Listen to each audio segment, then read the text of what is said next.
कैसे हैं भैया लोग। पिछले वीडियो में हम लोग सीखे हुए थे कि रूल्स ऑफ अकाउंटिंग क्या है।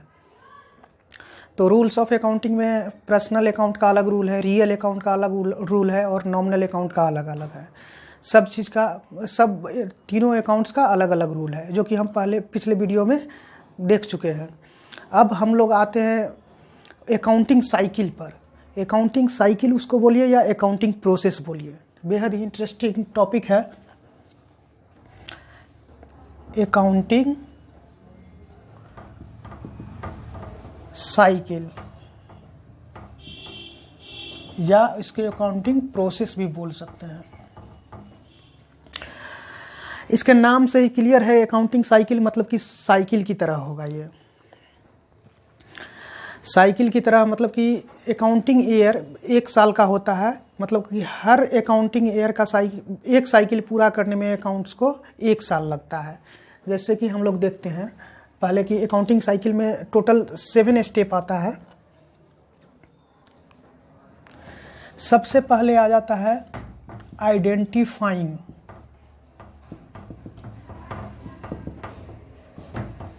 And analysing of business transactions.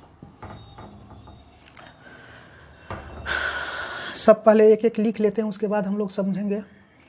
Recording of transactions,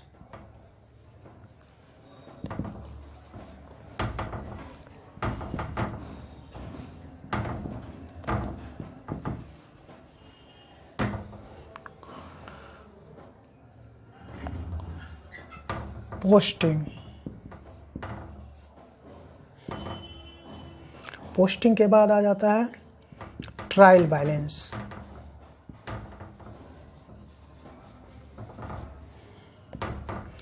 इसके बाद एडजस्टमेंट।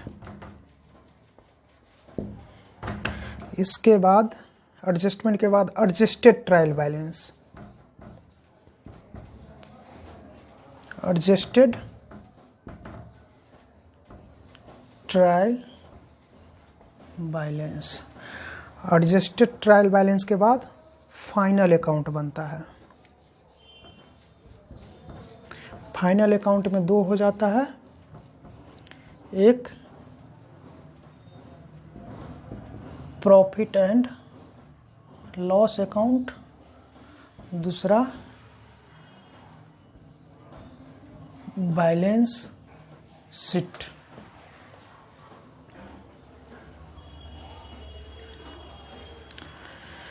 यह चीज़ क्लियर होना चाहिए। टोटल 7 स्टेप आता है, जिसमें कि फर्स्ट स्टेप कहता है कि identifying and analysing of business transactions, यानी कि बिजनेस ट्रांजैक्शन कौन सा है उसको हम लोग पहचानेंगे। पहचानने के बाद उसको एनालाइज करेंगे कि इसको रिकॉर्ड करना है या नहीं करना है। उसके बाद recording of transactions. Recording of transactions इसको हम लोग जर्नल भी बोलते हैं।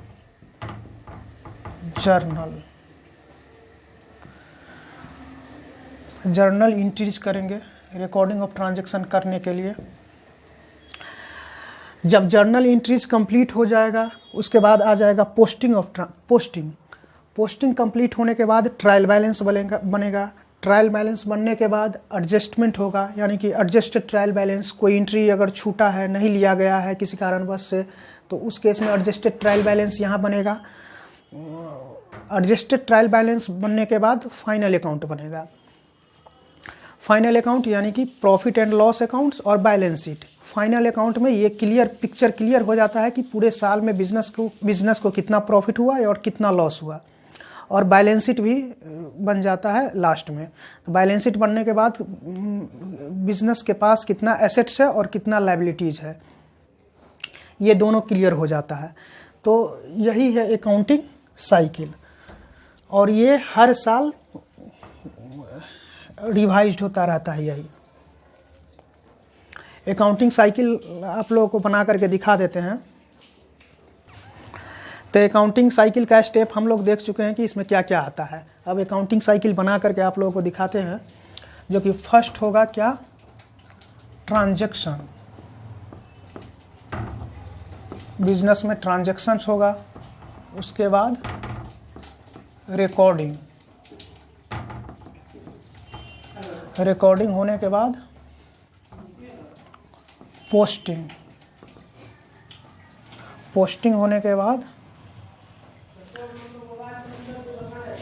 ट्रायल बैलेंस बनेगा। ट्रायल बैलेंस जब कंप्लीट हो जाएगा उसके बाद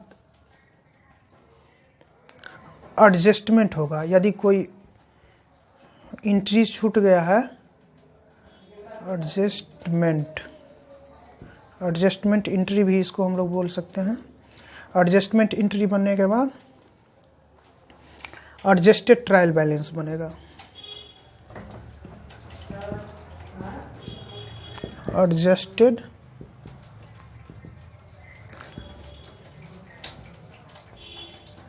trial balance, adjusted trial balance बनने के बाद यहाँ पे फाइनल अकाउंट बनेगा।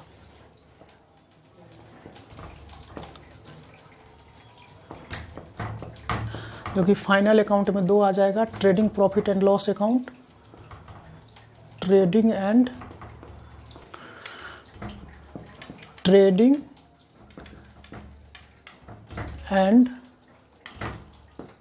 PL account.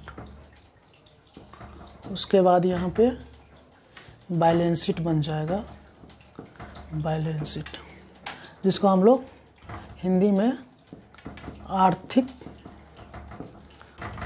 चिट्ठा बोलते हैं। तो ये हो गया अकाउंटिंग साइकिल। यहाँ से ट्रांजैक्शन स्टार्ट होगा, ट्रांजैक्शन स्टार्ट होने के बाद रिकॉर्डिंग होगा, रिकॉर्डिंग के बाद पोस्टिंग होगा, पोस्टिंग के बाद ट्रायल बैलेंस बनेगा, ट्रायल बैलेंस बनने के बाद एडजस्टमेंट एंट्री होगा, यदि कोई एंट्री छूट चुका है या किसी में एडजस्टमेंट करना है। उसके बाद एडजस्टेड ट्रायल बैलेंस यहाँ पे बन जाएगा। एडजस्टेड ट्रायल बैलेंस जब कंप्लीट हो जाएगा तब यहाँ पे फाइनल अकाउंट जा करके तैयार होगा। फाइनल अकाउंट में trading and profit and loss account बनेगा और बैलेंस शीट बनेगा। Trading and profit and loss account से हम लोगों को प्रॉफिट, बिजनेस का प्रॉफिट या लॉस पता चलेगा, और बैलेंस शीट से बिजनेस के पास कितना एसेट्स और कितना लायबिलिटीज है साल के अंत में, ये पता चलेगा। तब हम लोग देखते हैं कि और यही साइकिल हर पर ईयर चलते रहेगा। यानी कि यहाँ से स्टार्ट होने के बाद जब यहाँ आ जाएगा तो एक अकाउंटिंग ईयर ख़त्म हुआ, एक अकाउंटिंग साइकिल कंप्लीट हुआ, फिर अगले साल यहाँ से स्टार्ट हो जाएगा। ऐसे ही करते करते हम लोग एक एक स्टेप से सीखेंगे। यहाँ पर अब स्टार्ट करेंगे, हम लोग का अगला टॉपिक रहेगा जर्नल। जर्नल के बाद फिर लेजर सीखेंगे। पोस्टिंग को लेजर भी हम लोग बोलते हैं, ledger, journal, ledger, trial balance, adjusted trial balance, उसके बाद final accounts.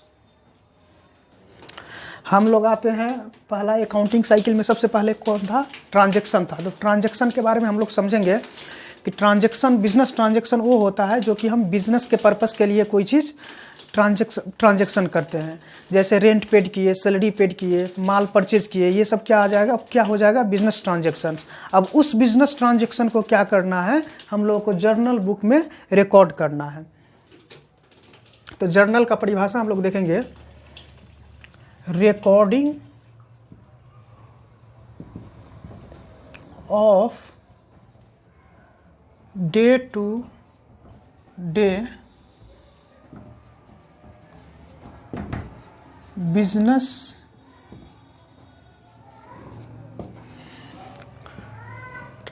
transactions in a book. Those book are called journal book.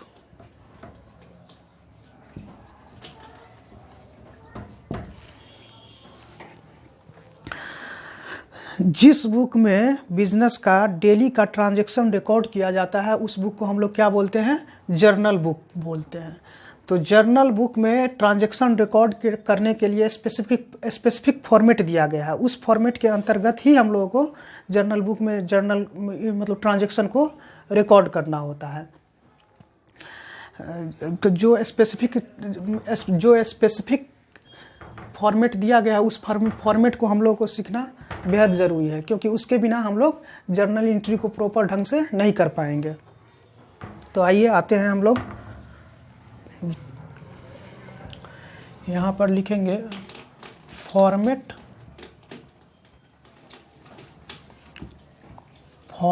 Of journal entry. Format of journal entry, एक चीज़ हम आप लोगों को क्लियर कर देना चाह रहे हैं कि इस बोर्ड पे जो कुछ भी टॉपिक लिखाया जाता है उस चीज़ को प्लीज़ आप कॉपी में नोट करके रख लीजिएगा, क्योंकि ये बहुत ही काम आएगा आप लोगों को। फॉर्मेट ऑफ जर्नल एंट्री, सबसे पहले डेट, उसके बाद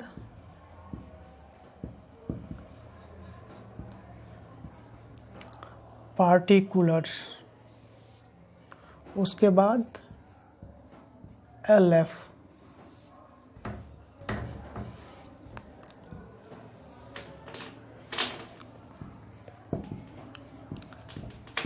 अमाउंट,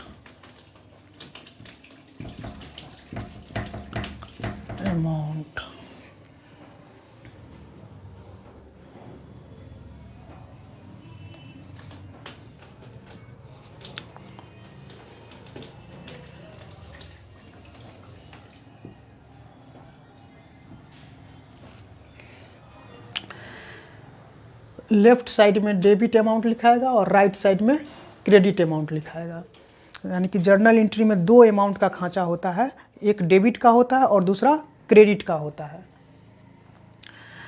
टोटल जर्नल एंट्री में कितना खांचा हो गया? 1 2 3 4 5 खांचा हो गया जर्नल एंट्री में। 1 2 3 4 5। तो फर्स्ट क्या है? डेट का कॉलम है। कौन सा डेट? Date of transaction. यहाँ पर डेट ऑफ ट्रांजैक्शन देंगे। जिस ट्रांजैक्शन को हम लोग रिकॉर्ड करना चाह रहे हैं उसका डेट यहाँ पर इस कॉलम में आ जाएगा। पार्टिकुलर्स, पार्टिकुलर्स का हिंदी होता है विवरण। किस चीज़ का विवरण? ट्रांजैक्शन का विवरण। तो ट्रांजैक्शन का विवरण इसमें हम लोग जर्नल एंट्री करेंगे। किस अकाउंट को डेबिट करना है और किस अकाउंट को क्रेडिट करना है, ये डिटेल्स यहाँ पर लिखेंगे। इसके बाद तीसरा आता है LF का कॉलम। LF जिसका फुल फॉर्म होता है ledger folio. Ledger folio.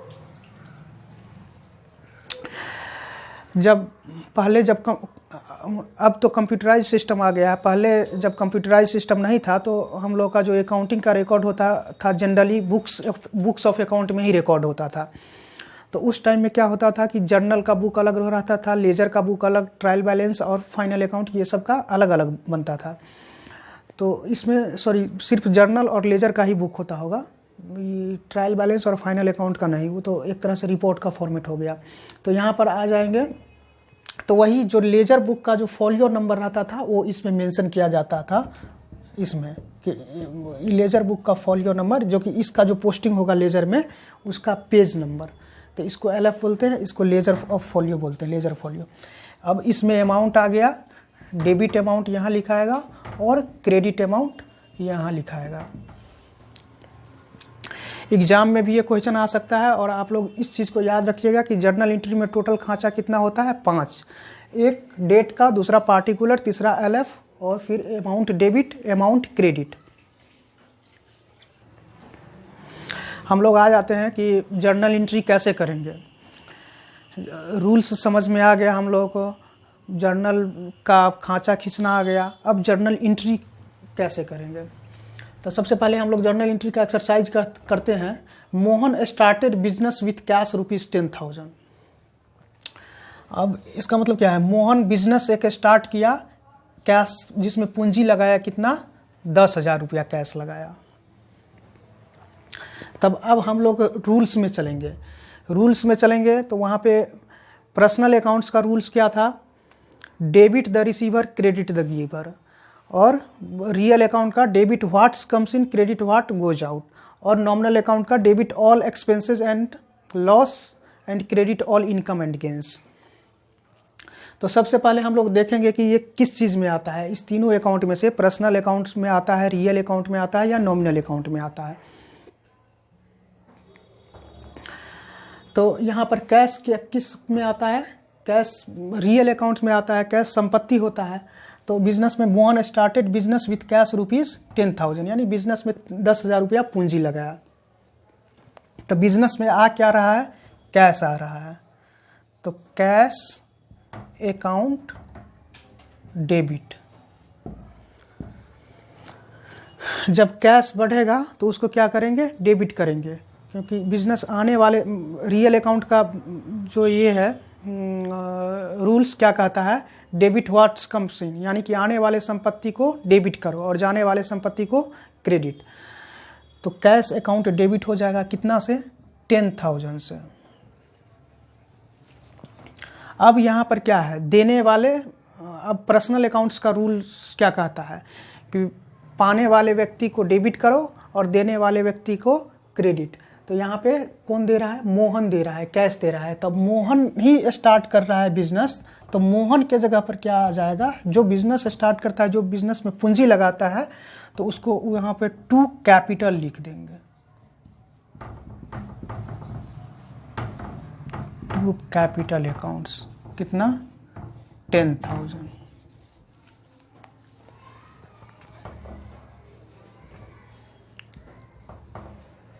being business started with cash ₹10,000। एक चीज़ जर्नल एंट्री में, हम लोग जर्नल एंट्री जब भी करेंगे तब नरेशन लिखना कभी नहीं भूलेंगे, क्योंकि नरेशन लिखने का आदत हम लोगों को बहुत जल्दी सिखा देता है जर्नल एंट्री को। तो ये चीज़ क्लियर हो गया, इसमें कहीं से भी कोई कन्फ्यूजन नहीं होना चाहिए। कैश जो कि एसेट्स है, संपत्ति है, बिजनेस में आ रहा है, तो आने वाले संपत्ति को हम लोग डेबिट करते हैं। रियल अकाउंट का फॉर्मूला यही कहता है। और पर्सनल अकाउंट्स के फार्मूला में जो देने वाला व्यक्ति है उसको क्या करेंगे, क्रेडिट करेंगे।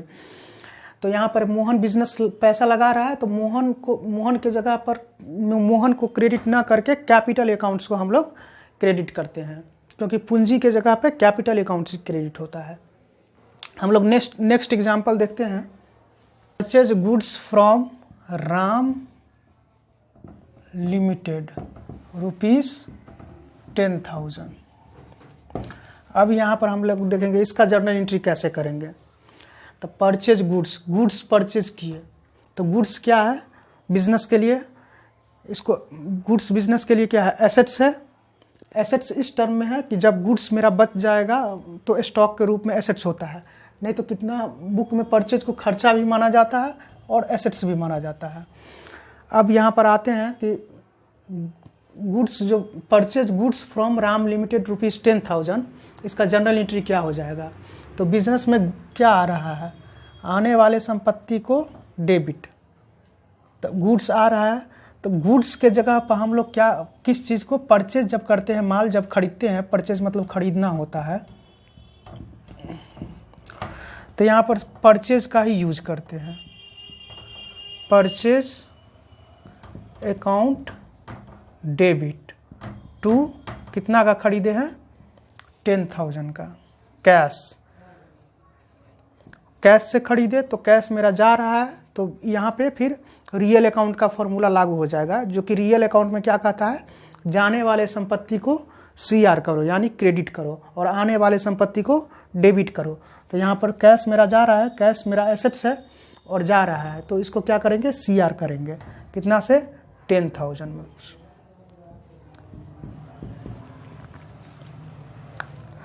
नरेशन में लिखा जाएगा being goods purchased.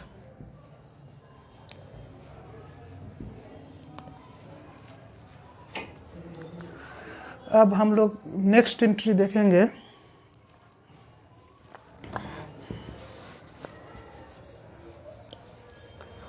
Salary paid ₹5,000, salary दिए कितना 5,000। तो यहाँ पर सैलरी मेरा क्या है, सैलरी खर्चा है, सैलरी खर्चा है। नेक्स्ट जर्नल एंट्री में हम लोग आ जाएंगे सैलरी पेड ₹5,000।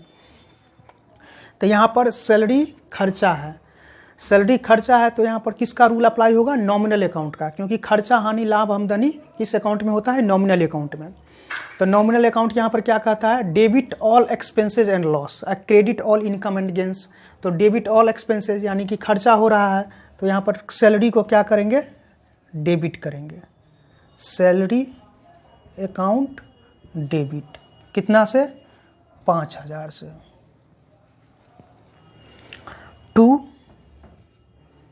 कैश, अब सैलरी पेड ₹5,000 यानी कि 5,000 कैश दिए। तो कैश दिए तो कैश यहाँ पे रियल अकाउंट हो जाता है। तो रियल अकाउंट्स का फार्मूला क्या कहता है, वही जो कि हम लोग पिछले वीडियो में पिछले एंट्री में देख चुके हैं, cash account to cash account ₹5,000। इसी तरह से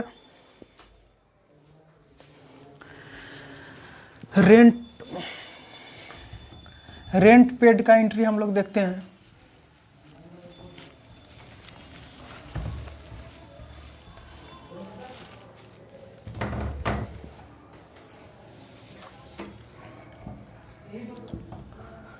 रेंट पेड ₹2,000। अब जैसे सैलरी पेड ₹5,000 था तो उसमें सैलरी क्या था, खर्चा था। उसी तरह से रेंट भी क्या है, खर्चा है। तो सिंपल एंट्री, खर्चा को क्या करेंगे, DR करेंगे, खर्चा जब मेरा बढ़ेगा। तो rent account debit to cash account, being rent paid. आगे आते हैं गुड्स सोल्ड ₹15,000। गुड्स सोल्ड यानी कि माल बेचे,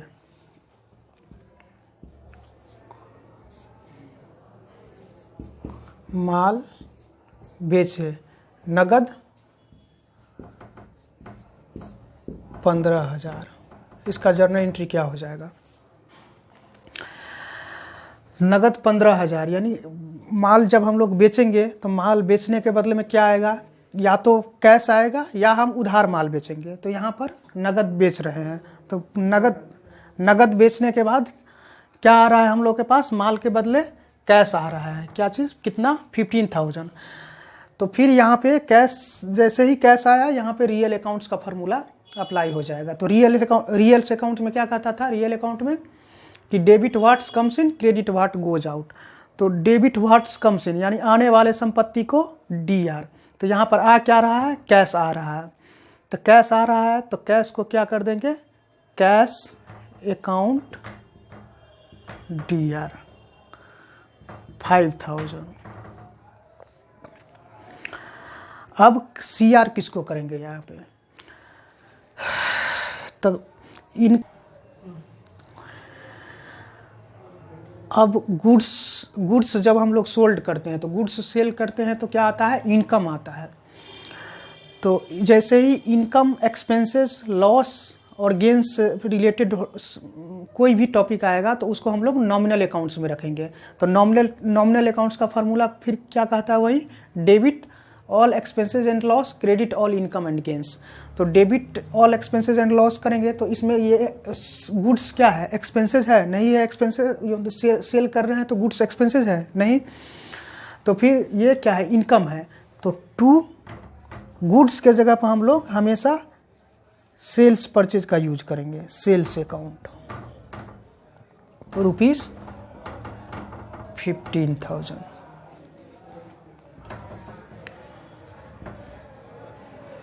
being goods sold।